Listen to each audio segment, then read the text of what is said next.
Students, today we are going to discuss about the socialist economy, otherwise socialism. The father of socialism is Karl Marx. Socialism refers to a system of total planning, public ownership, and state control on economic activities. Socialism is defined as a way of organizing a society in which major industries are owned and controlled by the government. A socialist economy is also known as planned economy or command economy. In a socialist economy, all the resources are owned and operated by the government. Public welfare is the main motive behind all economic activities. What are the all economic activities? Production, consumption, distribution, and etc. It aims at equality in the distribution of income and wealth and equal opportunity for all. What are the countries are example for the socialist economies? Let's see. Russia, China, Vietnam, Poland, and Cuba. But now there are no absolutely socialist economies. Let's see the futures of socialism. Public ownership of means of production. Central planning, maximum social benefit, non-existence of competition, absence of price mechanism, equality of income, equality of opportunity, classless society. Let's see the explanation. First one, public ownership of means of production. All resources are owned by the government. It means that all the factors of production are nationalized and managed by the government. Central planning. Planning is an integral part of a socialist economy. In this socialism, all decisions are undertaken by the central planning authority. Third one, maximum social benefit. Social welfare is the guiding principle behind all economic activities. Investments are planned in such a way that the benefits are distributed to the society at large. Fourth one, non-existence of competition. Under the socialist economic system, there is absence of competition in the market. The state has full control over production and distribution of goods and services. The consumers will have a limited choice. Fifth one, absence of price mechanism. The pricing system works under the control and regulation of the Central Planning Authority. Central Planning Authority means by the government. Sixth one, equality of income. Another essential feature of socialism is the removal and reduction of economic inequalities. Under this socialism, private property and the law of inheritance do not exist. Seventh one, equality of opportunity. Socialism only the system provides equal opportunity for all through free health, education, and professional training. Lastly, classless society. Under socialism, there is a classless society and so no class conflicts. In a true socialist society, everyone is equal as for the economic status is concerned. We move on to the merits of socialism. Reduction in inequalities, rational allocation of resources, absence of class conflicts, end of trade cycles, promotes social welfare. Let's see the explanation of the merits. Merits, otherwise called as advantages. Reduction in inequalities. No one is allowed to own and use private property to exploit others. Secondly, rational allocation of resources. The Central Planning Authority allocates resources in a planned manner. Wastages are minimized and investments are made in a pre-planned manner. Third one, absence of class conflicts. As inequalities are minimum, there is no conflict between rich and poor. Society functions in a harmonious manner. Fourth one, end of trade cycles. Planning authority takes control over production and distribution of goods and services. Therefore, economic fluctuations can be avoided. Fifth one, promote social welfare. Absence of exploitation, reduction in economic inequalities, avoidance of trade cycles, and increase in productive efficiency help to promote social welfare. We move on to demerits of socialism. That is, disadvantages in the socialism. What are they? Red tapeism and bureaucracy. Absence of incentive, limited freedom of choice, concentration of power. Let's discuss about the detailed explanation for the demerits. Red tapeism and bureaucracy. As decisions are taken by the government agencies, approval of many officials and movement of files from one table to another takes time and leads to red tapeism. Secondly, absence of incentive. The major limitation of socialism is that the system does not provide any incentive for efficiency. Therefore, productivity also suffers. Third one, limited freedom of choice. Consumers do not enjoy freedom of choice over the consumption of goods and services. Finally, concentration of powers. This is the last demerits of the socialism. The state takes all major decisions. The private takes no initiative in making economic decisions. The state is more powerful and misuse of power can also takes place. Okay, next we move on to the mixed economy or mixedism. In mixedism, both private and public sectors coexist and work together towards economic development. It is combination of both capitalism and socialism. It tends to eliminate the evils of both capitalism and socialism. In these economies, resources are owned by individuals and the government. Many countries are involved in examples for the mixed economy. Let's see what are they. India, England, France and Brazil. Next we move on to the features of mixed economy. Ownership of property and means of production, coexistence of public and private sectors, economic planning, solution to economic problems, freedom and control. First we discuss about the ownership of property and means of production. The means of production and properties are owned by the both private sector and the public sector. Public and private sectors have the rights to purchase, use or transfer the resources. Secondly, coexistence of public and private sectors. In mixed economy, both private and public sectors are coexist. How they are worked? Private industries undertake activities primarily for product. Only the private industries only undertake the activities motive for the profit.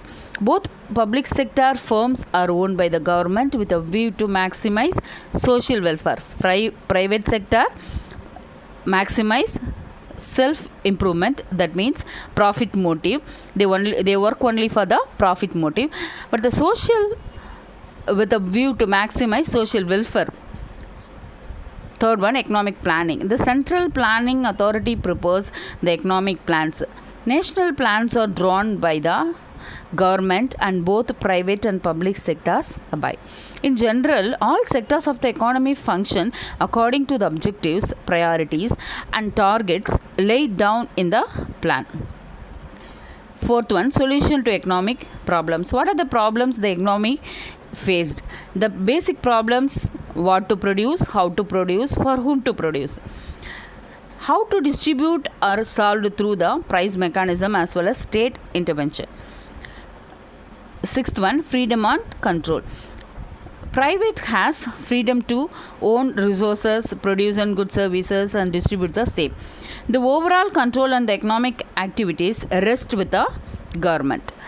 Next we move on to the merits of mixed economy. What are the advantages of mixed economy? Rapid economic growth, balanced economic growth, proper utilization of resources, economic equality, special advantages to the society. In detail, rapid economic growth. The best advantage of mixed economy is that it provides rapid economic growth. Mainly, the public requirements and private needs are taken care of the government. Second one, balanced economic growth. Mixedism promotes balanced growth of the economy. The mixedism promotes balanced growth between the agriculture and the industry, consumer goods and the capital goods, between the rural and urban sectors. Third one, proper utilization of resources. In a mixed economy, the government can ensure proper utilization of resources. The government controls most of the important activities directly and the private sectors indirectly. The government controls only the important activities directly they control, but the private sector indirectly control the resources, utilization of resources. Fourth one, economic equality. The government uses progressive rates of taxation for levying income tax to bring about economic equality. Fifth one, special advantages to the society. The government safeguards the interest of the workers and weaker sections by legislating on minimum wages and rationing, establishing fair price shops, and formulating social welfare measures. These are the merits of mixed economy. Let's move on to the demerits of mixed economy. A lack of coordination, competitive attitude, inefficiency, fear of nationalization, widening inequality. See the explanation for the demerits of mixed economy. Lack of coordination. The greatest drawback of mixedism is lack of coordination between the private and the public sectors, government and the private sectors. As both work with divergent motives, it creates many coordination related problems. Second one, competitive attitude. It is expected that both government and private should work with a complementary spirit towards the welfare of the society, but in reality they are competitive in their own activities. Third one, inefficiency. Most of the public sector enterprises remain inefficient due to lethargic bureaucracy, red tapeism, and lack of motivation. In mixedism, inefficiency is the main demerit of the comes from the private sectors. Most of the public sector enterprises remain inefficient due to the lethargic bureaucracy, red tapeism, and lack of motivation. Fourth one, fear of nationalization. In a mixed economy, the fear of nationalization discourages the private entrepreneurs in their business operations and innovative initiatives. Fifth one, widening inequality. In a widening inequality means the inequality is expanding. Ownership of resources, loss of inheritance, and profit motive of people widens the gap between rich and the poor. The ownership of resources, loss of inheritance. What are the laws are there in the economy? The capitalism, the private system, private owners are determine the resources, how to use, how to produce, which to produce. There is a relationship between the rich and poor, that only determined. Ultimately, the inequality of capitalism and inefficiency of socialism are found in mixed economies.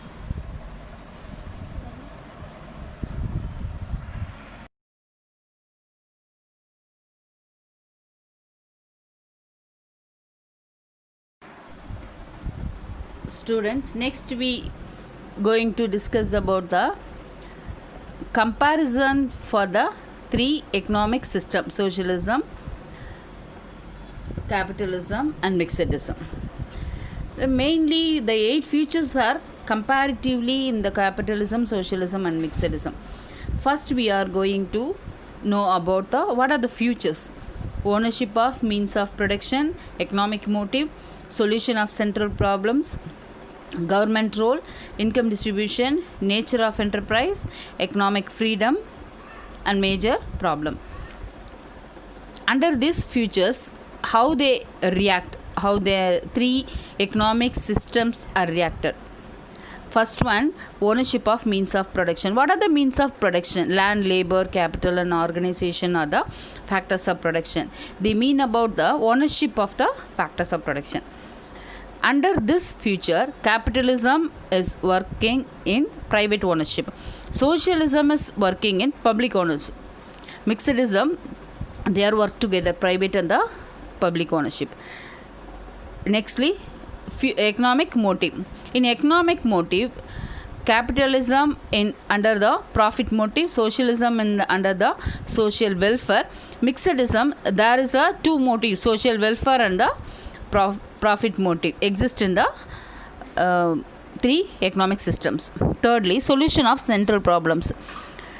In central problems, there are many problems in the economy. Based on the capitalism, free market system, socialism, central planning system, both this exist in the mixedism. Fourth one, government role. The fourth feature is government role. Government role is in capitalism internal and regulation only. In socialism, complete involvement. The government role is complete involvement in the socialism. In mixedism, government role is limited role only. Only some sectors only they involved. The government role is playing in limited places.